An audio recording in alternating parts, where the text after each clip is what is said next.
157쪽에 보시면은 그림이 있는데요. 한강 하저 터널에 대해서 그 중단도가 아니고요. 이건 이제 대표 단면을 하나 그린 게 있는데 지금 내가 조금 이따 나눠드릴 유인물이 이게 있습니다. 근데 이렇게 돼 있어요. 이게 이제 이렇게 돼 있고 이게 뭐냐면요 하상이에요. 하상이고 강바닥입니다. 그러니까 이걸 다 리버베드라고 그러잖아요. 그래서 이런 그림을 아주 여러분들이 시험장에서 표현을 잘 해야 되는데 터널 대가리가 이렇게 있는 거예요. 이런 그림을 그릴 때 이렇게 딱 두 번 선을 긋고 여기다 이렇게 한번 그려보시라고요. 그 보면 이렇게 돼 있죠. 예. 그 다음에 여기에서 스프링 라인이 이렇게 있고 여기도 스프링 라인이 이렇게 있는 거예요. 여기도 스프링 라인이 이렇게 있고요. 예. 그 다음에 중간에 5.1m 다이아가 하나 있어요. 그래서 그 선을 따다다다다다가 하다가 여기다 딱딱딱딱 그렇게 선을 이렇게 하나 있고 그 다음에 여기에 다이아가 5.1m짜리가 하나 이렇게 있다. 요거 터널 다이아가 5.1m짜리가 하나 있고요. 근데 그 표시를 갖다가 얇게 이렇게 해가지고 그 밑구녕으로 통과가 되게 뭐 이런 식으로 이런 그림이 하나 있어요. 이 터널 다이아가 뭐 이런 식으로 되어 있죠. 뭐 유물을 나눠드리라는 거다. 두 장 나눠드렸어? 이렇게 되어 있다는 거예요. 네? 그래서 이게 수심이 몇 메다라는 거예요? 수심이 몇 메다라고 되어 있어요? 네? 4m라고 되어 있죠? 이게 잘못되네. 이렇게 되어 있으면 이게 두 번 들어가야 되겠네, 이렇게. 그죠? 예. 그래가지고 이게 수심이죠. 맞나요? 예, 수심이 4m라고 되어 있고요. 그 다음에 토피가 15.6m에서 30m라고 되어 있나요? 15m에서 30m라고 되어 있죠. 예, 토피는 이제 변하니까, 예, 요 토피가 요 하상에서, 이게 하상이네. 이게 하상이고, 그 다음에 이제, 이거 스프링 라인이라고 썼고, 요게 15m에서 30m의 카바뎁스예요. 토피가 이렇게 있는 겁니다. 실제로, 굴착은 이 자리야. 이 자리가 이제, 우리가 굴착해야 되는 대상 지반이라고요. 그래서 이 부분에 대해서 보링 유상도가 만약에 있다. 그죠? 여기가 수심이고 여기는 뭐 풍화토 지반이다. 그럼 풍화토라고 쓰든지 뭐 이런 식으로. 근데 여기는 그죠? 뭐 실트 점토다 이렇게 쓴다든지 이거 쓰면 되는 거예요. 그러면은 여기다 이제 보링 유상도라고 하나 딱 쓰고 그 다음에 이 현장의 특징, 아까 내가 얘기했는데 단층 파쇄가 많고 용수가 많고 뭐 터피가 얇고 뭐 어째 그런 거 쓰는 건 똑같은 거거든요. 그래서 이 내용을 하나 딱 그려주고 그럼 우리 현장의 시공사를 얘기할 때 이런 그림이 들어가야 된다는 거야. 그래가지고 그 뒤에 보면은 161쪽에 보시면요 하저 터널 이 통과 구간에 언더라인인 거 보세요. 161쪽에 보시면요 흑은모 단층 파쇄대 근데 불연성면은 경면이 많다. 안반의 상태는 언더라인 거. 단층 파쇄대가 많다. 풍화대가 왕창이다. 그죠? 습곡, 염리가 불규칙하게 많다. 그래서 이 대상 지반 여기가 풍화토, 단층 파쇄대가 많다. 파쇄대가 많다. 그 다음에 흑은모도 있다. 흑은모, 흑은모라는 게 있다. 운모. 예, 그 다음에 불연성면은 불연성면이 많다. 여기 경면이 많다. 경면이 많다. 이런 것들이 그 그림에 이렇게 붙어 있는 거예요. 그럼 이걸 갖다 0.3페이지 분량을 하나 그렸다 이거예요. 그래가지고 이 그림 옆에다가 이런 것들을 좀 써놨다. 그러면요 확실한 거야죠. 이게 고르정하는 방법이라는 거예요. 그 다음에 이제 그 뒤에 보면 뭐가 있냐면 163쪽에 공사전 지질조사라는 게 있어요. 터널 공사하기 전에 지질조사. 그래서 지질조사, 물리탐사, 레이더 탐사, 그 다음에 165쪽에 보면 막장 관찰 요령이라는 말이 있거든요. 페이스 매핑이란 말이 있죠. 그래서 페이지 165에 보면은 막장 관찰 요령이라고 되어 있는데 이 말을 바꾸면은 막장의 정밀 지질조사라는 얘기고 이 말을 영어로 표현하면은 이걸 갖다가 페이스 매핑이라고 하는 거예요. 똑같은 말입니다. 페이스 매핑이다. 그런 얘기예요. 예. 그래서 페이스 매핑 할 때 어떻게 했냐. 아까 얘기했죠? 83회 1교시에 나섰어요, 이게. 1교시에 용어로 났다고. 첫 번째 문제. 네? 그래가지고 거기에 보니까 뭐라 하냐면, 사전조사 항목이, 암석 강도, 암종 상태, 불연성면의 상태, 주양 경사, 용수 상태 이런 걸 조사하고 나서 아까 보조지고지하고 보조공법을 선시한다고 했잖아, 그지? 예, 그 다음에 막장 관찰할 때 유일사항은 기본 지식이 있어야 된다. 비닐 카바를 조치해야 된다. 야장에다 비닐 카바를 뒤집어 씌워야 된다. 사이클 타임을 사전에 파악해야 된다. 그 다음에 이거 할 때, 이거 페이스 매핑을 할 때 우리가 준비해야 될 게 뭐가 있다느냐면 권척, 소형 해머, 손전등, 프라시, 확대경, 야장, 크리노메타 이런 걸 가지고 와서 일할 간거지를 파악해야 된다. 그래서 168페이지에 일할 간거지에 대해서 파악한 내용을 실제로 현장에서 한 내용을 카피해서 붙여놓은 거예요. 그렇죠? 그래서 168쪽에 보시면은 막장 관찰 야장이라고 돼 있죠. 네? 네, 여기 보면 막장 관찰을 한 야장이다 이렇게 되는데 이게 바로 뭐냐면 페이스 매핑 야장이라는 얘기예요. 예, 페이스 매핑을 한 야장이다. 근데 거기에 들어가 있는 내용이 뭐가 써 있냐면 막장 관찰할 때 관찰하는 내용이 뭐냐? 이게 막장 관찰 내용이에요. 예, 페이스 매핑 내용이야. 이게 일할 간거지라고 써 있는 거예요. 일할 간거지, 거지 새끼. 그래서 있잖아요. 그래서 일축압축 강도, 그 다음에 RQD, 이유탄 불연성면의 간격, 거칠기, 그 다음에 지하수가 얼마나 많으냐 이런 얘기잖아요. 네? 그럼 보세요. 이렇게 막장을 관찰하는데 가서 깔로 딱 보니까 요 자리에 여기 있는 암의 일축압축 강도가 얼마냐, 여기 있는 요 암에 보니까 깔로 RQD가 얼마냐, 불연성면이 이렇게 쭉쭉 가야 되는데 이유탄 불연성면 간의 수직거리가 얼마냐, 거칠기 요 불연성면에 가서 손을 이렇게 대보니까 거칠기 정도가 라프린스 정도가 경함은 딱딱해. 통함은 보들보들한 거야. 그 다음에 지하수 여기에서 요 불연성면에서 물이 나오지 나오면 그죠? 틈새로 물이 나올 거 아니야. 그럴 때 터널 길이 10m당 몇 리터의 물이 나오느냐 눈으로 보면 알거든. 그리고 재보는 거예요. 그래서 따라서 막장 관찰. 막장 관찰을 하는 항목이 일할 간거지다 이거야. 이게 바로 RMR에 의한 뭐예요? RMR에 의한 암반 평점 방법이잖아. 그렇죠? 네? 그래서 막장 관찰한다 이 얘기 뭐냐면 내가 암덩어리 여기를 보고 그 돌멩이의 강도, 그거의 RQD 값, 그 다음에 불연성면의 간격, 그 다음에 거칠기는 손으로 만들고 하는 거야. 그 다음에 지하수 물이 얼마나 나오느냐 이거에 따라서 이 점수에 따라서 뭐가 왔다 갔다 한다는 거예요. 보조 지보제, 그 다음에 굴착공법, 발파를 풀 페이스 카이스로 해야 되느냐, 베지가 발파를 해야 되느냐, 보조 지보제 중에서 쇼크리트를 오전으로 하느냐, 락보트를 3m 박아야 되느냐, 간격을 40점 간격으로 박느냐, 보조 공법을 선시공하는데 파이프루프를 할 거냐, 프리오레탄을 할 거냐, 후아폴링을 할 거냐, 근데 계획칙을 어떻게 할 거냐, 이런 모든 내용이 RMR에 의한 암반 평정, 즉 RMR에 의한 막장 관찰, RMR에 의한 페이스 매핑에 의해서 한다는 얘기잖아. 이게 중요하죠, 그러니까요. 예, 그게 중요한 겁니다. 그래서 이게 두 번 났어요. 83회 때 한 번 났고 옛날에 한 번 났었어요. 이게. 그래서 거기에 보면 막장 관찰을 그래가지고 1번 박스에 보면요. RQD, 암석의 강도 이렇게 돼 있어. 그래가지고 극경암이니까 얼마야? 극경암이, 그것도 색깔 칠해보면서 보세요. 극경암이니까 암반 타격이 튀어오르고 비껴질 때 불꽃이 튀는 정도다. 이게 무슨 말이냐면요. 이거를 얘기하는 거예요, 이거. 이거를 가지고 와서 여러분들 이 정도는 가지고 있어야 돼요. 현장에서 잘난 척 하려면 이게 한 6, 7만 원 가거든요. 달러가 환율이 막 셀 때는 이게 막 10만 원도 갔었어요. 이게 이스트 윙이라는 회사 메이드 인 USA인데 Unbreakable Handle in Novel Use 이런 거예요.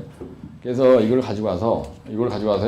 이거를 때려보는 거예요. 그래가지고 이거를 딱 때리는데 금속성의 소리가 나. 그래서 딱 때리는데 이게 튀어. 네, 튀면은요 아주 강도가 센 거야. 그래서 극경함이다. 예, 그럼 평점을 15점 주는 겁니다. 근데 불꽃이 튀긴다, 죠? 여러분 이걸로 쇳덩어리 탁 치면요 불꽃이 튀지지. 그래서 그런 거고. 그다음에 거기 보면 경함이 있어요. 강한 한마 타격에 갈라지며 불연성면을 따라서 비교적 크게 갈라진다. 이거로 탁 치면요 일반 경함은 갈라져. 근데 연함은요 한마 타격이 용이하고 갈라지며 불연성면을 따라서 비교적 소편으로 갈라진다. 무슨 말이냐면 여기에 갈라진 틈이 있는 거야. 이렇게 갈라진 틈이 있죠. 그럼 불연성면이 요 근처로 탁 치면은 그렇게 된다는 얘기야. 이걸 때리면은. 그 다음에 연함에서 풍암 정도다. 그럼 한마로 치면 타금을 내. 부서지며 균열이 되면서 갈라진다. 한 마리쯤 타금이나 소리가 맑지 않다는 얘기입니다. 돌멩이가 단단한 것으로 때리면요, 이게 소리가 금속성의 소리가 나는 거예요. 만약에 이렇게 때린다, 이렇게. 응? 이런 소리가 나는 거예요. 경함이면. 극경함이면 소리가, 우리가 금속성의 소리다, 이 얘기 뭐냐면, 이게 철이잖아, 지? 그게 때리면 금속성의 소리가 이렇게 나는 거예요. 경함이면. 이쪽에 가까운 소리가 난다는 거예요. 그런데 만약에 약하다, 그럼 때리면 탁한 소리가 나. 암의 강도가 약해. 풍암으로 가면요, 퍽퍽 하는 거야, 그냥. 그래서 이걸로 때려서, 이걸로 때려보고 극경함이냐, 연함이냐, 경함이냐를 판단하는 거예요. 그 다음에 풍암에서 풍화토 되면요, 약한 한마 타격에도 부서지고 일부 손으로 부서진다. 이게 무슨 말이냐면, 손으로 다 만져도 풍화한 것도 약한 건 부서지잖아요. 그죠? 그래서 현장에서 암 판정할 때 이거 가지고 와가지고 이게 판정하는 거예요. 이 소리로. 그래서 암 판정 나갈 때 그냥 맨대가리로 나가면 안 됩니다. 감미단이나 현장 소장 정도가 되면요, 최소한도 이 정도는 내 사무실에 있어야 돼. 암 판정하는데 이 정도도 안 들고 그냥 가서 맨대가리로 나가서 완전히 깔로 뭐 이박으로만 하려면 그건 통하지 않는 거예요. 이런 거 가지고 셀프 데몬스트레이션을 세게 하면요, 발주에 계신 분들 좀 뭔가 신임성이 있잖아요. 뭔가 이런 이론도 좀 알고. 근데 이런 전혀 몰라. IQ도 그러면 무슨 소리 하는 거지 멍해가지고 얼음파란 자판기 황석에 눈만 휘둥그리고 앉았으면 이게 바로 앉아는 거지. 그래서 요걸 내가 살 때 몇 개 샀냐면요, 3개를 샀어요. 그래서 소장 하나 가지라고. 내가 4개 샀구나. 저. 이거 집에서 하나 있거든요. 이거. 집에서 바로 현장 갈 때는 차에도 있고 차에 참. 이건 여기 설명하려고 왔다는 거고. 발주에서 이제 그 암 판정할 때 발주에 계신 분들 나오잖아요. 그분한테 이거 하나 딱 드리는 거야. 현장 갈 때 이제 내가 이거 들고 조롱조롱 따라가지고 이제 이걸 한번 때려보시오 하고 때린다고. 그럼 이제 딱 때려. 그러면 이건 내가 누드로 봐도 이게 경함이잖아. 그게 아니고요. 이건 극경함입니다. 때려보세요. 뭐 이건 금속성의 소리가 나면 극경함이고, 얘기를 하는 거야. 그럼 이제 극경함 쓰는 거야. 그러면 요람인데 극경함이라고 판정되면 돈이 많이 줘요, 조금 줘요? 많이 주죠? 여러분들 현장 가서 암 판정할 때 풍풍 연보경 중에서 뭘 받느냐가 엄청난 차이가 있습니다. 암 판정 받을 때 풍풍 연보경 중에서 여러분들 굴착 단가가 틀려요. 이 경항 같은 경우에는요, 팽창성 파쇄공 프로그램은 1류배에 25,000원 막 30,000원이래. 근데 난장 발파를 하면 뭐 7, 8,000원 되고요. 이거는요, 단가가 싸요. 이거는. 그래서 이거 7,000원이야, 이거는. 근데 이게 25,000원이에요. 근데 팽창성 파쇄를 하느냐, 그냥 일반 발파를 하느냐, 화약을 뭘 썼냐, 완전히 이 단가가 3배 이상 왔다 갔다 한다고요. 그럼 만약에 예를 들어서 다이아가 이렇게 있는데요. 요거 다이아가 만약에 5m야. 그럼 4분의 1m라고 생각해봐. 4분의 파이 D의 자선. 그러면 이 4분의 3.14 곱하기 다이아가 만약에 3이다. 그러면 3의 자성이에요. 그럼 9죠? 예. 그러면 다이아가 만약에 통신구선으로 3m다. 3m의 자성. 그런 게 9야. 그럼 9 곱하기 3. 그럼 27이죠? 27 나누기 4 하면 49. 보통 한 9배 정도 되는 거예요. 그죠? 1m에 9m야. 그러면 만약에 이게 1000m다. 그러면 9,500이에요. 그죠? 그러니까 버럭량을 이렇게 계산하는 거예요. 대충. 9,500인데 사실은 이게 암이기 때문에 얼마죠? 토량 화상계수가 얼마 정도 곱합니까? 한 1.7배 곱합니까? 거의? 1.7배 되죠? 그럼 약 2배라고 봐. 그러면 18,500의 암버럭 사토양이 생기는 거예요. 그렇죠? 그래서 이걸 할 때 대충 이렇게 계산해도 거의 맞습니다, 이게. 여기다 1.5 내지 1.7 딱 곱하면은 이게 18,500라고. 근데 18,500인데 여러분들이 매 막장 1kg다 그러면 1000번 들어가야 돼요. 발파를 1000번 이상 해야 돼요. 1000번 더 해. 그럼 1000번 발파를 하면서 계속 페이스 매핑을 해가지고 원래 여기 설계서에는 요게 풍화면인데 연암으로 가고 요게 보통화면인데 경항으로 가고 이런 식으로 전부 다 단계를 많이 만약에 판정을 했는데 올라갔다. 이거 가지고 세게 나가지고 망치 가지고 와서 해서 매번 막장마다 실전 보고 해가지고 설계 변경 그걸로 돈 받거든요. 처음에 도급 100억, 그래서 100억으로 확정되는 게 아니에요. 100억짜리가 80억 될 수도 있고 100억짜리가 120억 될 수도 있어요. 플러스 마이너스 증감의 20%의 어느 정도 그 유두리가 있잖아요. 현장 가서 일을 하실 때 현장 소장이나 감리단장이나 발주에 계신 분들은 항상 그걸 염두에 두고 일을 하셔야 돼요.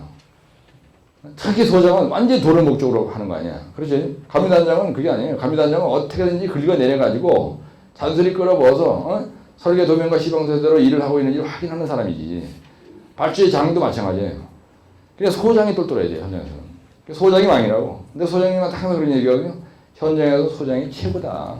발주에 계신 업무 연락 담당관이나 유지업은 사실은 완전히 그냥 꺼적대기지. 소장이 이 현장에서 주인이니까 내가 감리단장으로서 나와서 일을 하는 목적은 설계도면과 시방서에 일을 제대로 되는지 확인하는 첫 번째 의무가 있고, 두 번째는 극동건설에 나온 소장님 당신이 이 터널 1km를 뚫으면서 회사 부도내고 국가 백년들을 위해서 붕괴되는 일이 없고 하도록 하기 위해서 나는 옆에서 도와주는 사람이지, 내가 와서 잔소리하고 끌어내리는 사람으로 착각하면 당신이 안 되니까 내가 얘기하는 걸 항상 진실하게 받아들이고 소신껏 국가 백년들을 위해서 세게 나가자, 화이팅 할 때 한번 세게 하고 그렇게 얘기하는 거예요. 그럼 소장님 따라주신다고. 그러니까 시공회사가 망하게 하면 안 돼. 감리단장은 내가 볼 때는요, 절대로 시공회사가 망하도록 리드를 하면 안 된다니까. 그러니까 감리단장이 그런 정도의 파워를 가지고 일을 하려면 어떤 이런 전체를 알고 있어야지.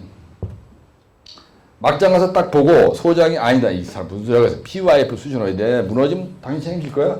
당신은 문제가 안 돼. 발주 국장님이 대만 안양도도 한다니까.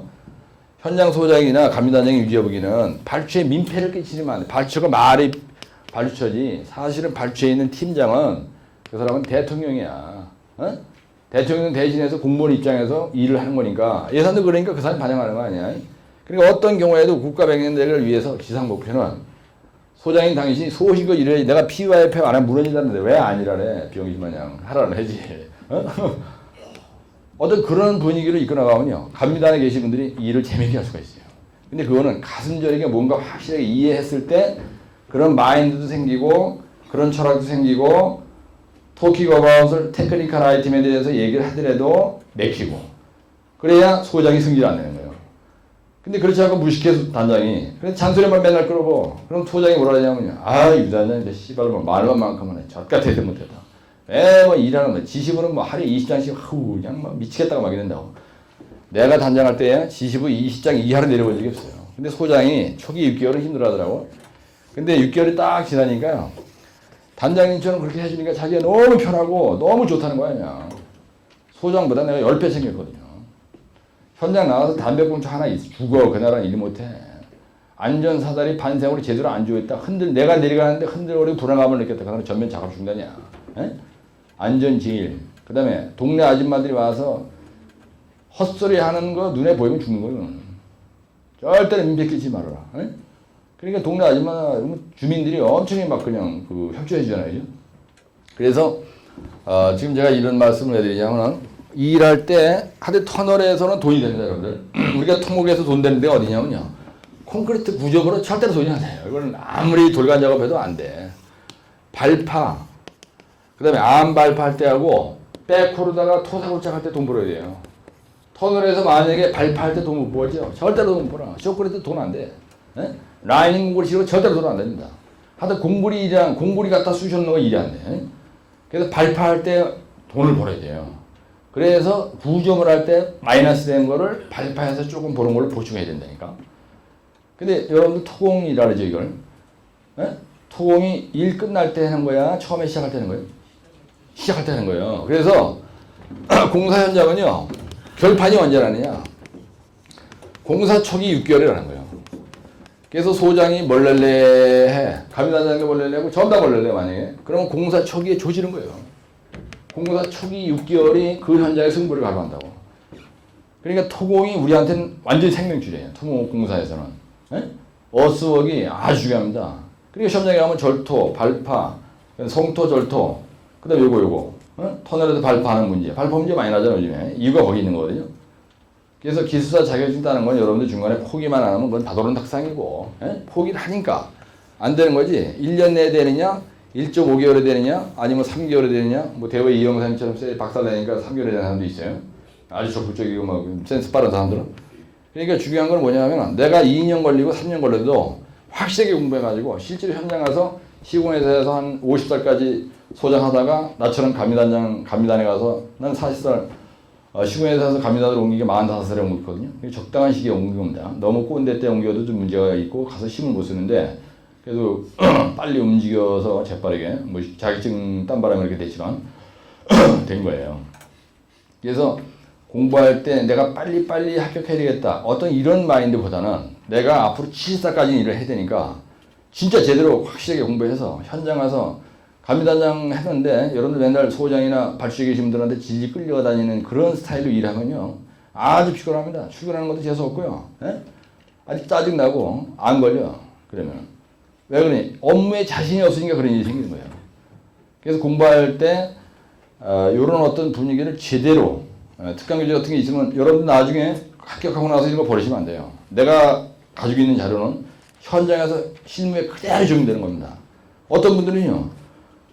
1차 합격하고 나서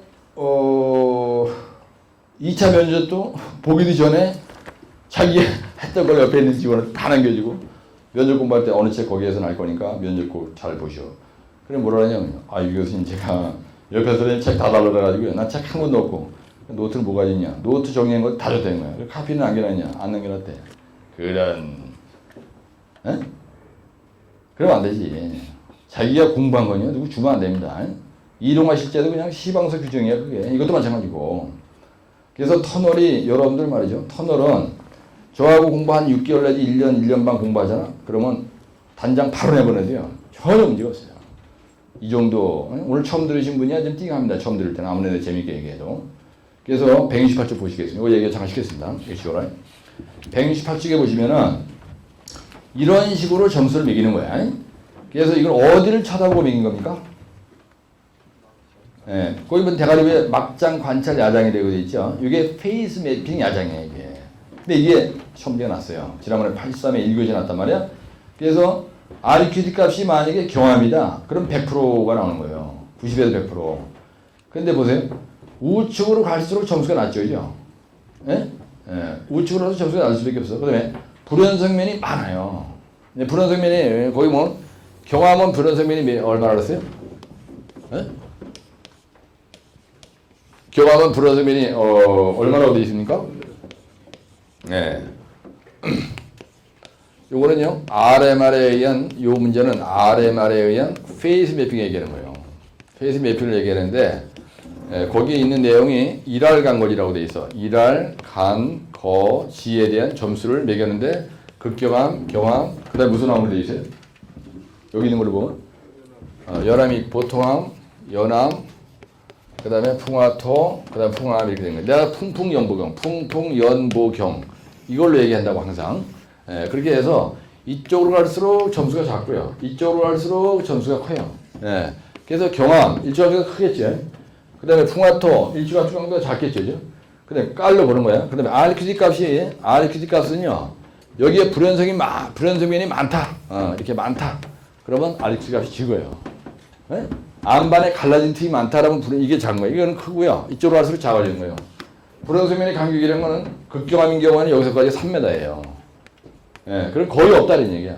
통시구 터널 다이아 3m짜리 코딱지만한 터널에서는 극경함이다 이게. 그러면 불연성면이 하나도 없다는 얘기예요. 여기서까지가 3m인데 뭐. 그렇죠?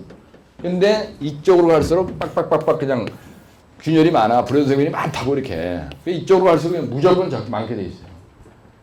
그럼 무슨 얘기 하려는 거냐면 내가 뭐. 여러분들이 가서 깔로 딱 봤는데 이 망치를 들고 와서 암 판정을 하는데요. 이게 경함으로 내가 딱 보니까 눈으로 보니까 경함이야.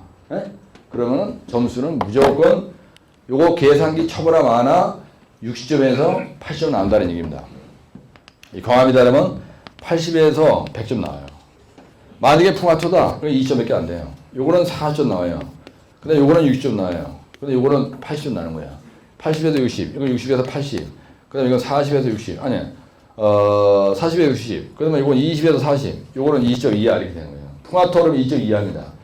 그러면요, 일단 이 자리에 들어가서 점수가 40점 이하다. 이걸 점수를 매겨보니까 40점 이하다. 그러면요, 사전에 무조건 선보강해야 돼요. 선보강 뭘로 한다고 했어요? 바이 터널의 보조공법으로. 근데 만약에 이 자리다.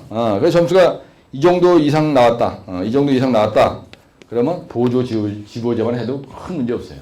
용수가 없다 그러면. 이게 용수야. 요 지하수. 요게 용수가 많은 집안이래요. 이거가 이쪽으로 갈수록 용수가 많지 경암 쪽으로 가면요 용수가 없어요. 용수는 어디서 나오는 거냐? 여기 크랙이 많이 갈 때 여기서 나오는 거예요. 그래서 이웃한 불연성명 간의 수직거리가 빡빡이로 그냥 크랙이 많을 때 용수가 있지 극경하면요 이 크랙이 없어요. 그래서 사면이 이렇게 있어. 근데 여기에 이렇게 단층 파세대가 많다. 내가 이쪽으로 터널을 뚫고 나가야 돼. 이쪽 방향으로. 사면으로 얘기하면 이렇게 그리지만 그러면 여기에 단층 파세대가 많다 얘기는요. 여기에 불연성면이 있어. 그래서 세월이 많이 지나서 여기는 물이 계속 그냥 강물처럼 흘러. 그러다 보니까 여기 있는 암이 전부 다 쪼가리가 돼가지고 층이 딱 지면서 파쇄된 암이 여기에 많다. 이런 얘기야. 그러니까 여기로 용수지대. 이런 무조건 이거는.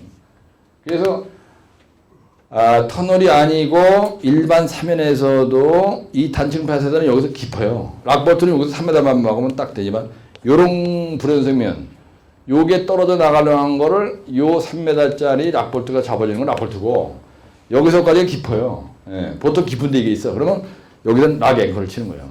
천공을 하고 여기다 앵커를 설치하는 거야. 예? 공법이 그렇게 다 틀리거든요. 그래서 여러분들이 사면이 이렇게 있는데 산화터널로 이렇게 간다. 그랬을 때 단층 파쇄가 이렇게 있다. 그러면 이 구간을 통과할 때 왕창 용수가 나온다는 얘기예요. 근데 이거를 갖다가 응용지질 전공한 사람들은요. 이 단층 파쇄대가 대규모 단층 파쇄대가 여기까지 불착을 해봤는데 20m 전방에 있다 없다 알아요. 걔네들은. 산에 올라가서 쫙 보면요. 얘들이 그걸 알아요.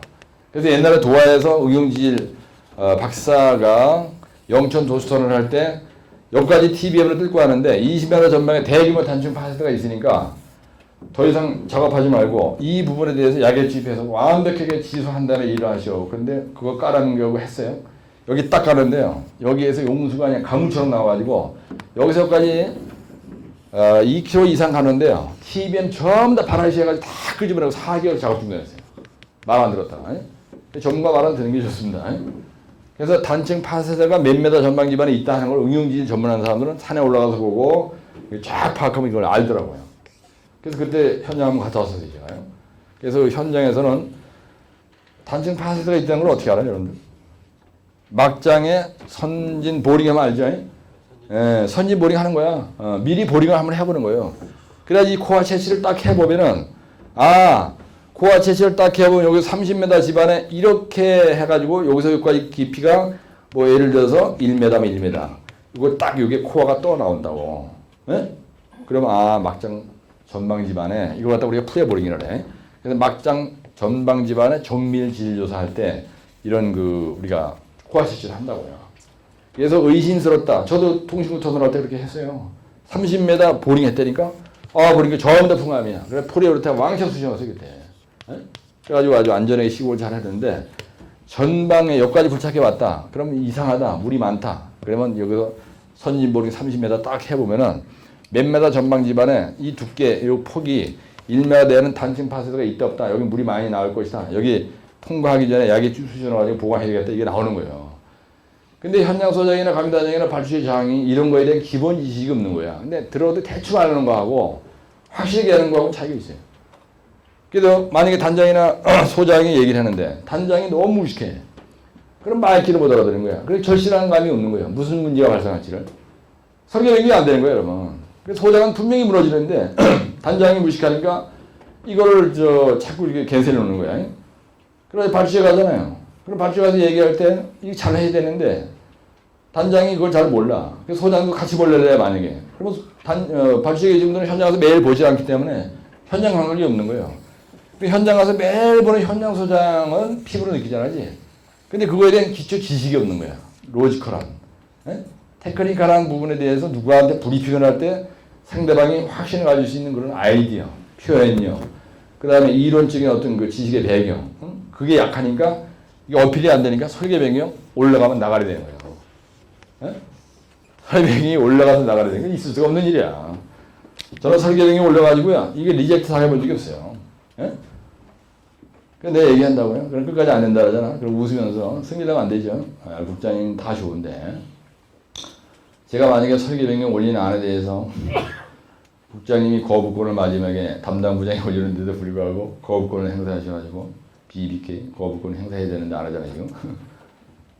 그럼 무슨 문제가 생길 것 같습니까? 이제 웃으면서 이제 딱 얘기하냐고. 그러면 씩 웃으세요. 문제는 내가 안양교도소 하는 건 괜찮은데 첫 번째 먼저 국장님이 가셔야 돼요. 무너지는 날이면.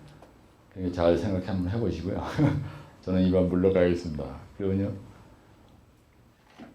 내가 택시 타기 전에 전화 벌써 와. 야야 유단장 다시 올라가. 안 되겠다. 불안해서 안 되겠어. 다시 한번 얘기해보라. 이거부터 간단 말이야. 그래서 안양교도소 얘기를 많이 써보세요.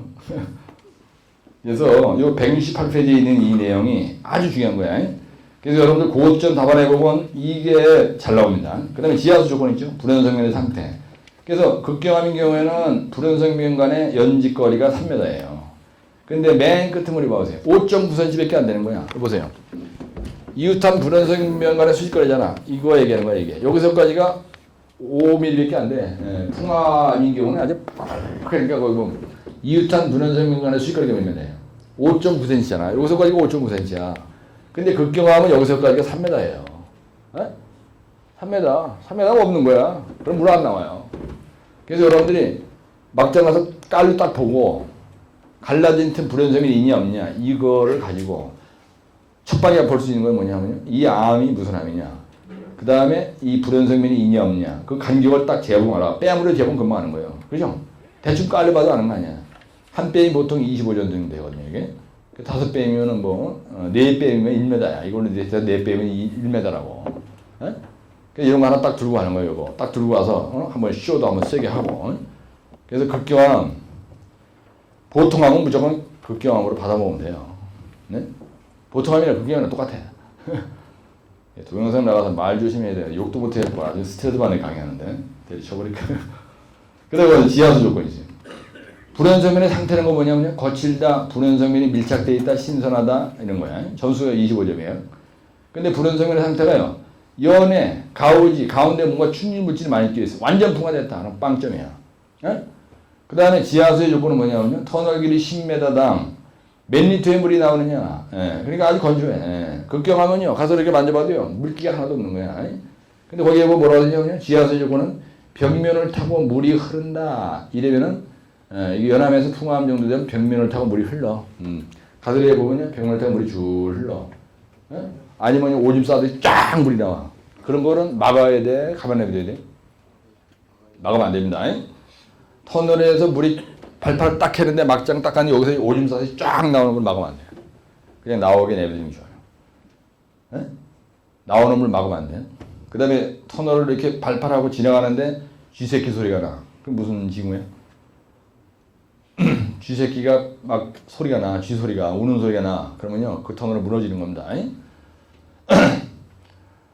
불연성면이 단층이 생기면서 이게 무너질 때 쥐새끼 소리가 나요. 집안은 내가 들어가는데 굴 속에서 쥐새끼가 운다. 이 얘기는 지가 괴롭다는 얘기예요. 안반이 움직여서 지가 거기서 끼어가지고 나 아파 죽겠습니다. 그 얘기는 아 이거 무너지는구나 이렇게 생각하시면 돼. 그 다음에 이런 빌딩이 무너지잖아요. 소리가 납니다. 소리가 나는데 어떻게 소리가 나냐. 이게 이 쇳덩어리 땅땅 치는 소리가 나요. 이런 그 빌딩이 이게 무너지려고 할 때는 밤중에 여러분이 지나가는데 이상하게 이런 소리가 나다 만약에 이런 소리가 쫙 난다. 그 얘기는 빌딩이 무너질 때 그런 소리가 나요. 그래서 벌써 항상 이게 징후가 먼저 보입니다. 그래서 그 터널 경험 많은 소장님한테 처음에 나가신 소장님들은 미리 한번 어드바이스 구하면요 상당히 도움이 되세요. 그래가지고 점수를 매겨보니까 총 평점이 81에서 100점이야. 그 다음에 61에서 80이야. 40에서 60이야. 21에서 40점이야. 그 다음에 풍화 토인 경우에는 20점이야. 그래서 내가 이걸 갖다 2468장이 되는 거예요. 예? 따라 퉁풍연보경 2468장. 그게 이 얘기라고. 근데 터널에서는요, 여러분들이 이거를 모르면 다른 거는 이해가 안 되는 거예요.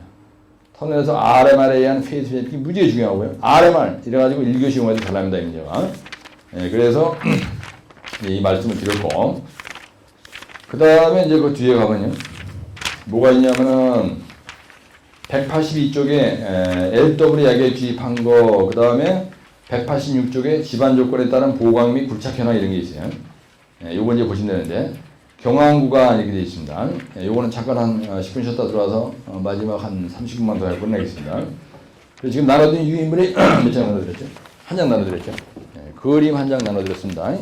예, 그 다음에 유인물을 앞뒤로 해서 두 문제를 나눠드렸거든요. 하나는 뭐냐면 연약한 토사층에서 토피 30m 정도의 천담배 균열이 발생하는데 어떻게 할 거냐. 그 다음에 3교시 한 거고, 그리고 뒷장에 보면은 세 쪽 붙어 있는 게 있습니다. 2교시에 놨던 건데요. 79회 때 터널 굴착 시 지보공이 터널 안정에 미치는 효과를 설명해라 하는 거를 두 문제를 넣어드린 게 있어요. 그래서 요번 주에 가셔가지고 제가 10분 쉬었다 들어와서 말씀드리겠지만은 터널은 요번 주에 가서 만약에 여러분들이 내가 지금 나눠드린 유인물 두 장을 다 외웠다. 그러면 터널은 끝났다고 생각하시면 돼요. 2, 3, 4교시에 대비해서 터널은 다른 문제를 크게 안 해도 큰 고생이 안 된다. 이런 생각을 가지시고 요번 주에 이걸 확실하게 격파하시죠. 동영상 들으신 분들은 요거를 갖다가 자료실에 또 올려놓을 거예요. 오늘 나눈 유인물은 요 A4 중인 사이즈로 해서 화면에 딱 비춰줄 거니까 그것도 보시고, 그 다음에 이거 사실은 이게 어디 있는 거냐면요. 고점 전략 해설 남바 8번에 413쪽에 있는 문제예요. 그 밑에 보면 페이지가 있죠. 고전 남바 8번에 413쪽에 있는 거고, 근데 그 뒤쪽에 있는 거는 421쪽에 있는 문제고, 그 다음에 이 그림을 하나 나눠드린 거는 이건 무조건 외워야 되는 거. 예, 그래서 내가 오늘 터널은 하여튼 자가지간 2, 3, 4교시 대비해서 이번 주에 오늘 나눠진 유인물 두 장만 여러분들이 이번 주에 소화시킨다. 그러면 터널은 90%가 끝났다. 90%. 예? 용어 빼고.